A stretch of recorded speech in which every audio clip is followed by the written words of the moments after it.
প্রিয় দর্শক, ডেকে নিচ্ছি আমাদের পরবর্তী প্রতিযোগীকে। মঞ্চে আসছে ডক্টর অর্পণ।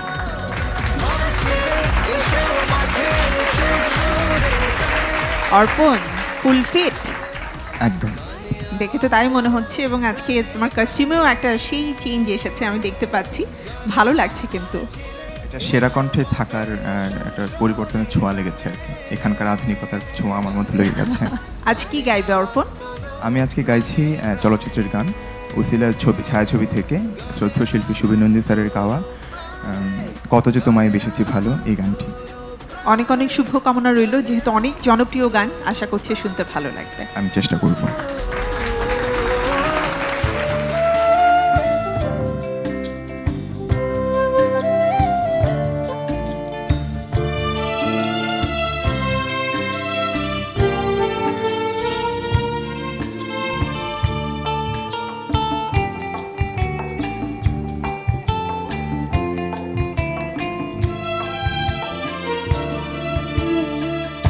কত যে তোমাকে বেসেছি ভালো, সে কথা তুমি যদি জানতে, এই হৃদয় চিরে যদি দেখানো যেত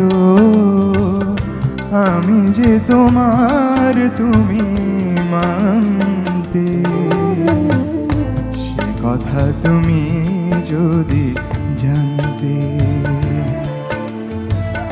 কত যে তোমাকে বেসেছি ভালো, সে কথা তুমি যদি জানতে।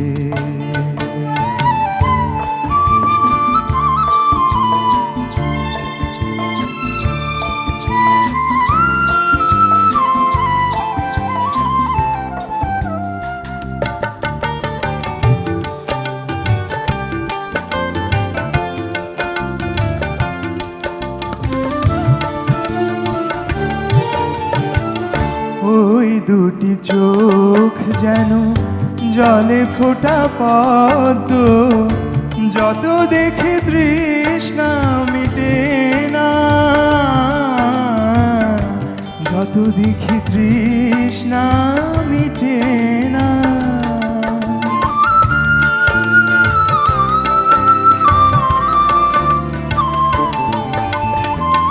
ভীরু দুটি বাঁকা ঠোঁটে পূর্ণিমা চাঁদ ওঠে, হাসলে ঝরে পড়ে জোছনা,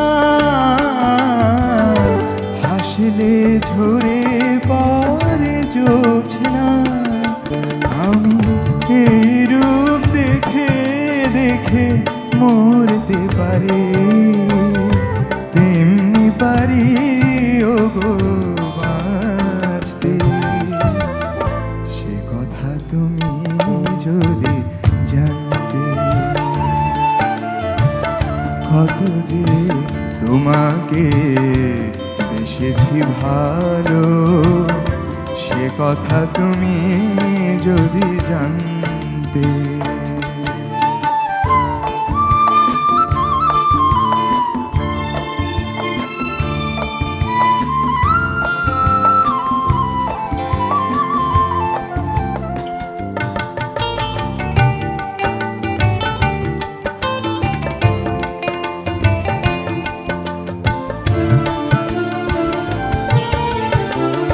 ওই কালো কেশ তুমি ছড়ালে যখন, মেঘেরাও পেল যেন লজ্জা, মেঘেরাও পেল যেন লজ্জা।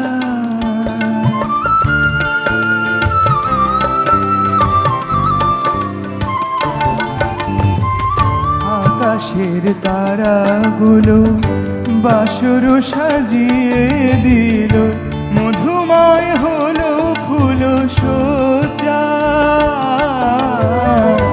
মধুময় হলো ফুল সজ্জা। ওগো এই রাত কভু যদি শেষ না হতো, জীবন বেলার শেষ প্রান্তে, তুমি যদি জানতে, কত যে তোমাকে বেসেছি ভালো, সে কথা তুমি যদি জানতে। এই হৃদয় চিরে যদি দেখানো যেত, আমি যে তোমার তুমি মানতে, সে কথা তুমি যদি জানতে, কত যে তোমাকে বেসেছি ভালো, সে কথা তুমি যদি জানতে, সে কথা তুমি যদি জানতে,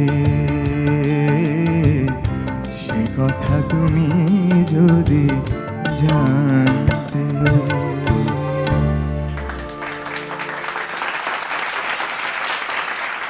প্রথমেই সামিনা ম্যাম। সুবীর কাকার গানটা অনেক দিন পর শুনলাম। মানে সুবীর কাকার যে গলার আমেজ, সিলেটের মানুষ, তুমিও তো সিলেটের। জি ম্যাডাম। হ্যাঁ, সেটাই ভাবছিলাম। মানে সুবীর কাকার গলাটা কিন্তু তোমার মতো এরকম মানে মিষ্টি চিকন ছিল গলাটার মধ্যে, কিন্তু ওই যে একটা থাকে না ছেলেদের গলা যেমন দরাজ, মোটা ভারী, ওরকম ছিল না। কিন্তু তার গলা উপরেও যেমন চলে যেত একেবারে এইভাবে, তেমনি সে নিচেও যেতে পারতেন কাকা। আর কি সুন্দর করে এদিক দিয়ে ওদিক অলি গলি সাপের মতো চলে যেত তার গলা, কিন্তু একটুও সুর কোথাও ছুটতো না। অদ্ভুত এক কণ্ঠ ছিল তার। তো কাকা যেদিন চলে গেল, মানে আমি না ভাবতে পারিনি। আমি কাকার দিকে তাকিয়ে আছি শহীদ মিনারে, এবং আমার বিশ্বাস হচ্ছে না যে সুবীর কাকা নাই। কি এক শূন্যতা আমার ভিতর যে অনেক দিন ছিল, কারণ সুবীর কাকাকে আমি আমার বাবার মতোই দেখতাম। যাই হোক, কাকার গানগুলো বেঁচে থাকবে সারা জীবন, সারা জীবন। তো তুমি আজকে গাইলে সেই গানটা, ধন্যবাদ তোমাকে। Thank you madam.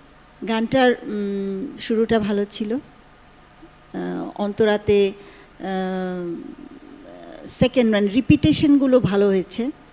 হ্যাঁ, তার দু একটা মানে কিছু কিছু জায়গায় তুমি, আমার মনে হয়, আমি জানি না কী কারণে সুরগুলো মনে হয় মানে অ্যাকিউরেট শুনতে পাওনি, বা কিছু একটা মিস্টেক হয়েছে আর কি কিছু কিছু জায়গায়। হ্যাঁ, কাকা যেটা দিয়েছে ওই জিনিসগুলা থেকে তুমি একটু বাড়তি কিছু মানে দিয়েছ আর কি। এই আর দু একটা জায়গায় সুর হয়তো বা একটু স্লিপ করেছে। তবে যেটা ভালো লেগেছে সেটা হলো তোমার ভিতরে খুব ফিলটা ছিল যে সে কথা তুমি যদি জানতে, কত যে তোমাকে বেসেছি ভালো। এই ফিলটাই আমরা আসলে চাই। হ্যাঁ, তো এই ফিলের সাথে যেহেতু প্রতিযোগিতা, সুরটাও ঠিক থাকা চাই, এই আর কি।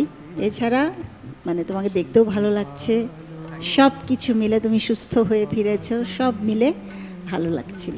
ভালো, thank you so much madam. ধন্যবাদ ম্যাম। বন্যা ম্যাম।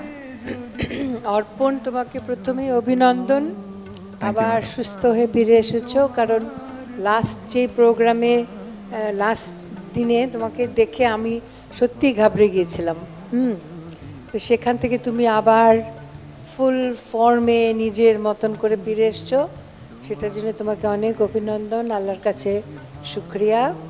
আর তোমার তো এমনি তো এই গানটা, সুবীরদার গানের যেটা বিউটি, জানো, সুবীরদার গানটা শুনলে যেটা মনে হতো, মানে এইটাই হচ্ছে ওর বৈশিষ্ট্য, যে খুব কঠিন গান এত সিম্পল করে গাইতে পারতেন যে শ্রোতা সে ভাবতে তো আমিও গাইতে পারি, কোনো ব্যাপারই না। কিন্তু গাইতে গেলে বোঝা যেত যে মানে ওই সিম্পলিসিটিটাকে উনি এমনভাবে অ্যাবজর্ভ করে প্রেজেন্ট করতেন, মানে ডিটেইলগুলো বা যে কমপ্লিকেসিগুলো, মানে কমপ্লিকেটেড জায়গাগুলো এত এমনভাবে অ্যাবজার্ভ করতেন যেটাকে উনি যখন ডেলিভারি দিতেন ওটা একদম সিম্পল হয়ে যেত শ্রোতার কাছে। এটা ছিল ওর গানের সবচেয়ে বড় বিউটি। তো তুমি আজকে যে গানটা গেলে, এটা একটা খুব সুন্দর রোমান্টিক গান, সুন্দর। আমার নিজের কাছে যেটা মনে হয়েছিল যে তুমি এমনি ওপর দিকগুলি খুব সুন্দর গেছে, কিন্তু নিচের জায়গাগুলো তুলনামূলকভাবে দুর্বল ছিল। তবে আমি তোমাকে সব কিছুতেই ছাড় দিচ্ছি এই জন্য যে তুমি একটা বেশ বড় রকমের শারীরিক প্রতিবন্ধকতা কাটিয়ে আজকে আবার এসছো। সেটা অনেক বড় ব্যাপার। So kind of কিন্তু you, madam. Try to be more alert and more careful. ভালো থাকো। Thank you so much. ধন্যবাদ Runa ma'am. Doctor Arpan, your Excellency.